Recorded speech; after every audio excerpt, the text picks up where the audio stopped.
So I'm going to be teaching you guys today how to scoop gelato, which sounds sort of basic, but it's not. It's different than ice cream, so I don't know how much you guys know about gelato specifically, so we'll start with a little bit of the background. So gelato is different than ice cream in the sense that it's made with milk and not cream, so it's going to be less creamy, obviously. It's whipped less than ice cream in the actual production process, so it's dense. It's denser than an ice cream. So people see the little tiny cups and they think it's really small, but it's not. It's really filling. And it's kept at a warmer temperature in the case itself, so your taste buds when you're eating it do not freeze, which is why the tastes are so much more flavorful. Which in contrast, with a sorbet, which is a dairy-free option, so it's made with sugar, fruit, and water. It's definitely not always a fruit. There are chocolate-flavored sorbets, but that's just something it's a vegan option. I have a sample of that as well today. It's a mixed berry flavor, but when you eat a sorbet or when you're scooping a sorbet, it's sometimes softer just because it doesn't have that milk in it.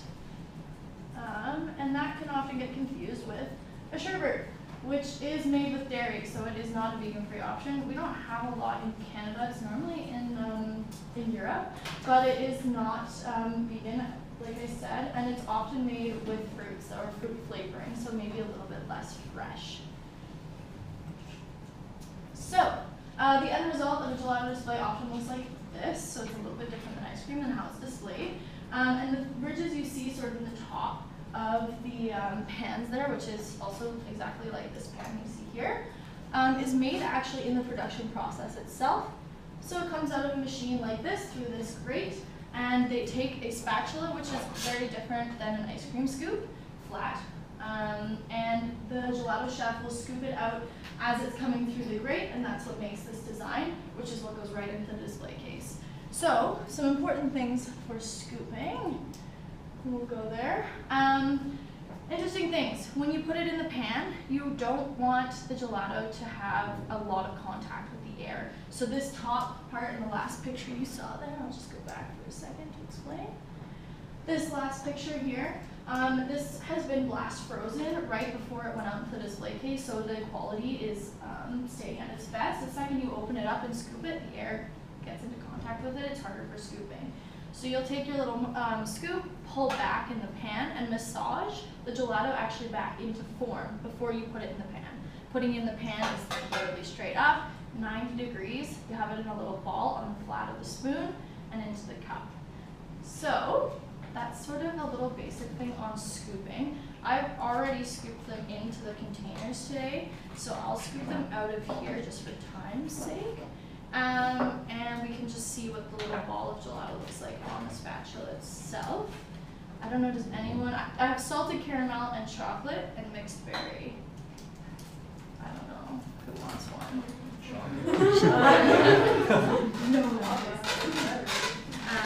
Okay, so just a little example of like a scoop would be circular, massage it back into shape. Like I said, these have already been massaged and they're pretty soft now, but they do sit pretty flat. You do that 90 degree for the flavor and the compression of the gelato, so it's not too dense, and it goes into the cup like that. Perfect. All right, now you all have to try. Chocolate. Yeah. Thank you. Awesome. What time am I at? 3:48. 3:48. Perfect. All right.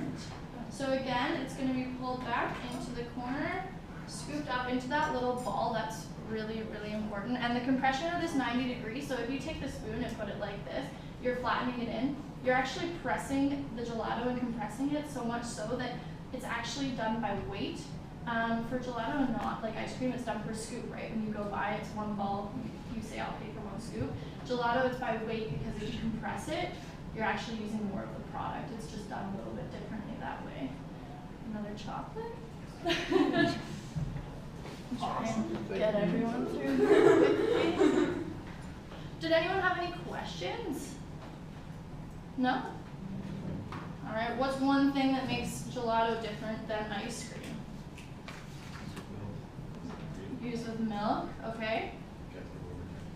Right, warmer temperature. That's usually between 12 and 14. Chocolate? 12 and 14 degrees. And what was the last thing that was different between gelato and ice cream? Something about how it's whipped. Less. Whipped less, exactly.